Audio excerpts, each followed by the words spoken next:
سلام عليكم. يوم كم زقطة. المكان كوكب الأرض. الزمان من 66 مليون سنة. كان في إيه؟ وإيه اللي حصل؟ تخيل معايا تصحى الصبح تلاقي الكوكب نفسه عمل ريستارت، النار طالعة من الأرض والسما سودة والمحيطات بتغلي والديناصورات راحت في خبر كام. بس الغريبة مش الكارثة نفسها، الغريبة هو اللي حصل بعدها. من تحت الركام خرجوا أبطال جداد، مخلوقات صغيرة كانت مستخبية بتجري في الظل، فجأة لقوا المسرح فاضي وقالوا يلا نجرب نعيش. من هنا بدأت أول فصول الحياة الحديثة واللي منها هيتولد كل الكائنات اللي نعرفها النهاردة. بس يا ترى إزاي كوكب شبه مدمر قدر يبدأ من جديد؟ وإزاي الحكاية دي غيرت مجرى الحياة للأبد؟ هو الموضوع ده مهم؟ طب مسلي؟ صلوا بينا على النبي وتعالوا أحكي لكم.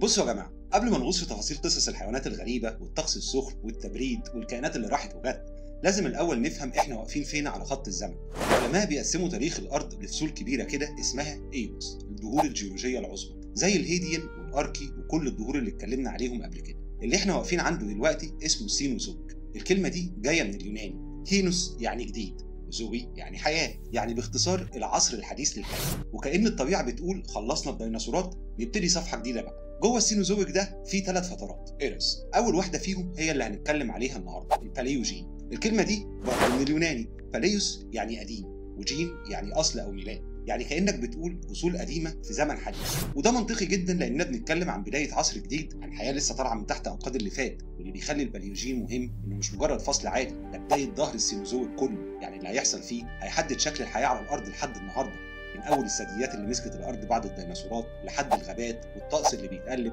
والمحيطات اللي بتتعافى من الكارثة اللي حصلت قبلها. بس هنا السؤال، ليه العلماء اختاروا يفتحوا كتاب جديد باسم جديد بدل ما يكملوا على اللي فات؟ لأن الحد اللي قبله انقراض الديناصورات من 66 مليون سنة كان خط فاصل، الدنيا اتقلبت، الديناصورات الكبيرة اختفت والثدييات الصغيرة اللي كانت مستخبية خدت فرصتها، يعني من الآخر دي ست كامل. يبقى نلخص، السينوزويك العصر الحديث للحياة، والباليوجين أصول قديمة في بداية جديدة. وده هو المشهد الافتتاحي بعد واحدة من أكبر الكوارث اللي عدت على الكوكب، انقراض الديناصورات. وطبعا لما يكون في كارثة بالحجم ده، السؤال المنطقي مين طلع من تحت الركام وقرر ياخد الدور الرئيسي؟ احنا واقفين عند سنة 66 مليون سنة فاتت، اليوم اللي الديناصورات الكبيرة وقعت فيه من فوق العرش، الكويكب اللي خبط الأرض قلب الدنيا، حرايق وغبار مالي السماء وسلسلة كوارث بيئية، يعني ببساطة ريستارت قاسي للكون. طيب ايه اللي حصل بعد الكارثه دي؟ هنا بيظهر دور الثدييات، الماملز، المخلوقات الصغيره دي اللي كانت عايشه طول عمرها في ظل الديناصورات، لا حس ليها ولا خبر، مجرد كائنات صغيره شبه الفئران بتستخبى في الجحور وتاكل اي فتافيت تلاقيها.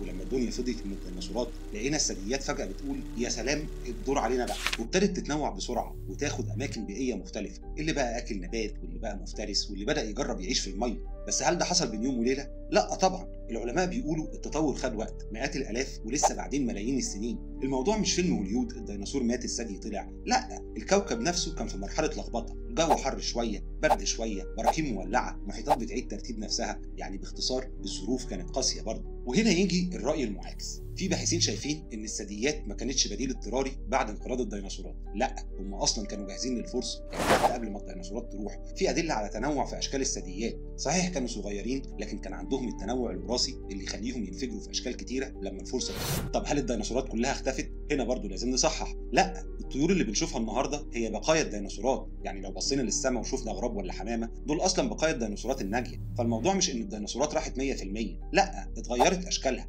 لكن الاكيد ان الثدييات بدات تاخد المسرح، وده اللي هيشكل بقيه السينوزويك. وفي خلال الباليوجين هنشوفهم بيكبروا وبيتنوعوا وبيبقوا هم الاساس للثدييات. وهنا السؤال اللي يطرحه اي حد، هل الموضوع كان طبيعي، يعني مجرد التطور، ولا كان في كوارث جيولوجيه ثانيه ساعدت ان المسرح يفضل مفتوح للثدييات؟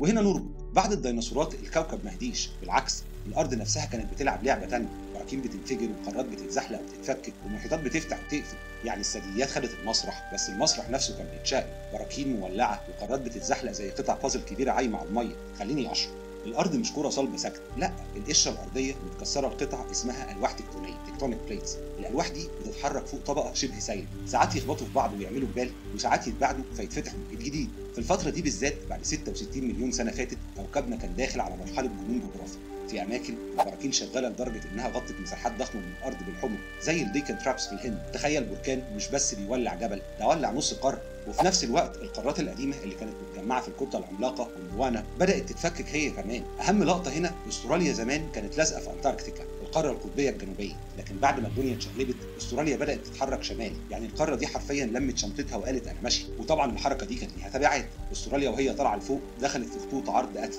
المناخ عندها اتغير، النباتات اتنوعت والحيوانات اللي فيها بدات تاخد سكه خاصه بيها. يعني ممكن نقول ان انفصال استراليا هو بدايه قصتها كقاره مستقله بيئيا.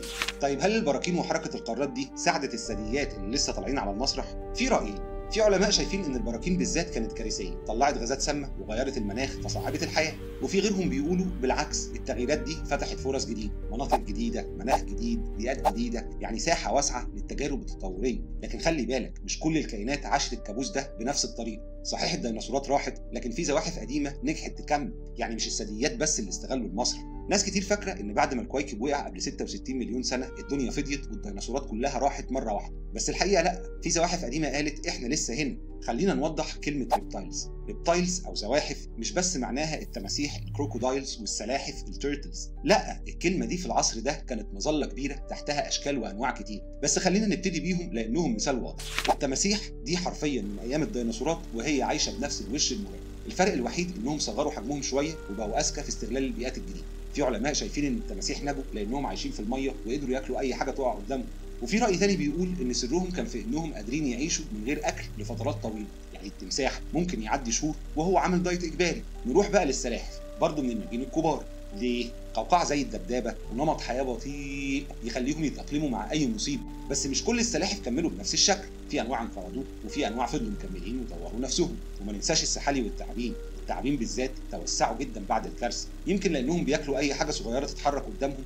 بس هنا في جدل، في علماء بيقولوا ان التعابين استفادوا من غياب الديناصورات الصغيره فبقوا هم المفترسات الجديده، وفي اللي شايف انهم كانوا موجودين اصلا بس الكارثه دي وسعت لهم المساحه يملوا فراغ بيه.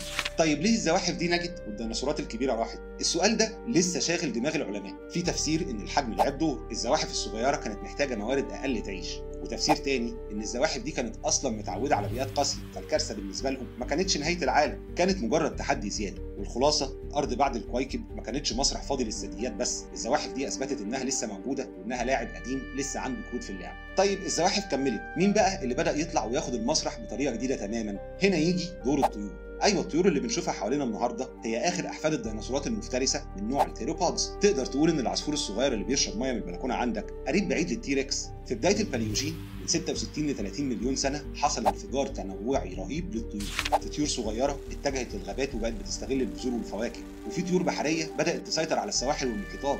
لكن المفاجاه كانت ظهور طيور عملاقه ما بتطيرش. الطيور دي معروفه احيانا باسم التيرور بيردز، طيور الرعب. تخيل نعامه بس ببوس حاد زي الفاس وطولها يوصل 3 متر. كانوا المفترسات العليا في اماكن زي امريكا الجنوبيه، وهنرجع نتكلم عليهم في حلقه الباليوجين الجزء الثالث، استنونا بقى. المهم السؤال ليه كبروا كده؟ في راي بيقول ان غياب الديناصورات المفترسه فتح لهم المسرح، راي ثاني بيقول انهم استغلوا عزله القارات زي امريكا الجنوبيه واستراليا فكبروا في الحجم من غير منافسه تذكر. لكن في نقاش، في علماء شايفين ان الطيور دي فعلا كانت ملوك الارض لفتره، وفي علماء تانيين بيقولوا لا، عمرهم ما وصلوا لمستوى سيطره الثدييات اكله اللحوم، هم مجرد مرحله مؤقته. مش كل الطيور كانوا عمالقه، لا، في نفس الوقت ظهرت اشكال حديثه زي اسلاف البوم والعصافير والبط، وده اللي بيوضح ان الطيور استغلت كل فرصه موجوده، للقمه، للارض، للبحر. وبما اننا فتحنا موضوع البحر، الارض بعد الكارثه ما كانتش بتتغير بس في الغابات والبر، لكن كمان في المحيطات. الحياه البحريه اللي اتدمرت مع الكويكب بدات تتعافى وتتنوع من جديد. لو الكويكب مسح الديناصورات من على الارض فالضربه الكبرى كانت في البحر كمان. الحياه البحريه المارين لايف اتكسرت، خصوصا الشعب المرجانيه، الكورال ريفز والمحار والبلانكتون اللي كانوا اساس السلسله الغذائيه. العجيب بقى ان البحر كان عنده قدره على التعافي، وبعد حوالي من 10 ل 20 مليون سنه من الانقراض الكبير المحيطات بدات تتحول لورشه تنوع من جديد. الشعب المرجانيه رجعت تزدهر، وده اعاد بناء البيئات البحريه، والرخويات والاسماك العظميه البوني فيش بقوا اكتر تنوع وسيطروا على المشهد، واسماك القرش رجعوا يلعبوا دور المفترسات العليا. وهنا يجي السؤال، هل التعافي كان سريع؟ في علماء بيقولوا ان البحر رجع للحياه اسرع من الارض لان المحيط بيخزن تنوع اكبر، لكن علماء تانيين شايفين ان في مجموعات زي المرجان احتاجت ملايين السنين علشان ترجع لمستوى قوتها. والاهم من كل ده انه في الفتره دي بدا يظهر لاعب جديد، الثدييات البحريه، المارين ماملز. احنا بنتكلم عن المرحله الاولى اللي هتنتهي بعدين بالحيتان، الويلز وبلاد عمومتهم. الاول كانوا شبه كلاب او حيوانات بريه بتجرب طرق وتعيش حوالين السواحل، بعد كده بدأوا يتكيفوا أكتر وأعضاء جسمهم بقت مناسبة للسباحة بدل الجري. تخيل معايا العالم اللي كان لسه بيخرج من الكارثة بيشوف بداية الرحلة من حيوان بري صغير لواحد من أعظم عمالقة المحيط، الحوت الأزرق. لكن استنى، البحر مش دايما نعمة، لأن بعد التعافي ده الأرض كلها استعدت تدخل على سخونية غير طبيعية. يعني كوكبنا تحول لغلاية ضغط اسمها ال PETM، الباليوسين إيوسين ثيرمال ماكس. حوالي 56 مليون سنة فاتت الكوكب قرر يعمل حركة درامية جدا، سخن نفسه فجأة وكأنه داخل ساونا كونية. العلماء بيسموا الفترة دي الباليوسين إيوسين ثيرمال ماكس، أقصى حرارة بين الباليوسين والإيوسين، أو ببساطة ال PETM. يعني إيه اللي حصل؟ كميات ضخمة من ثاني أكسيد الكربون والميثان طلعت في الجو. السبب؟ في ناس بتلوم البراكين اللي فتحت قنوات في شمال الأطلنطي، وفي فرضية بتقول إن الميثان المجمد تحت المحيطات هيدرات الميثان انفجر فجأة. وبالمناسبة لحد دلوقتي مفيش إجماع، ممكن يكون خليط من الاتنين.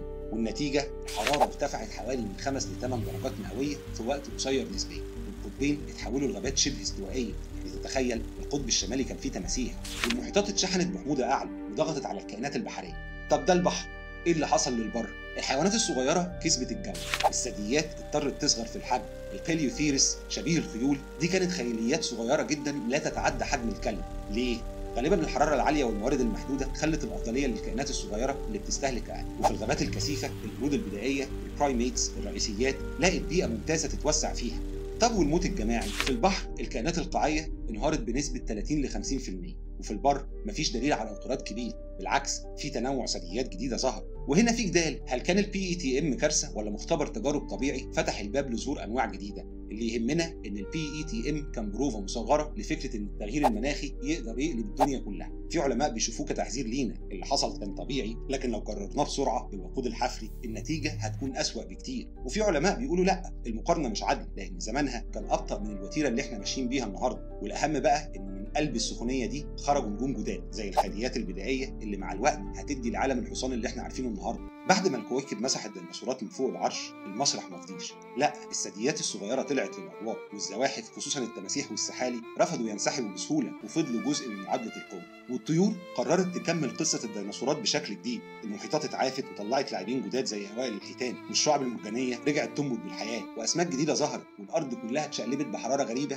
قلبت شكل الكوكب. هنا نقدر نقول ان الباليوجين كان تسخين، المقدمه الطويله قبل ما ندخل على مشهد الاكشن الرئيسي. الديناصورات راحت بس مكانهم ما فضيش، اتملى ببطء بكائنات هتشكل الحياه زي ما نعرفها النهارده. والسؤال اللي بيطرح نفسه، ازاي الثدييات دي اللي كانت كلها شبه بعض تقريبا اتفرعت لحد ما ظهرت الخيل والفيله والقوارض والمفترسات الكبيره والرئيسيات؟ ازاي الخريطه اللي هنمشي عليها لبقيه الزمن اتصممت؟ الحلقه الجايه هتكون بدايه الجزء الاكبر، هنشوف الثدييات وهي بتتنوع، كل مجموعه بتاخد طريق مختلف، وتبدا اول مره تتشكل الملامح المألوفه لجنينه الحيوانات اللي حوالينا النهارده. فلو وصلت لغايه هنا في الحلقه افتكر ان اللي فات ده مش اكتر من المقدمه، الخطوه الجايه هي الدخول في قلب الدراما.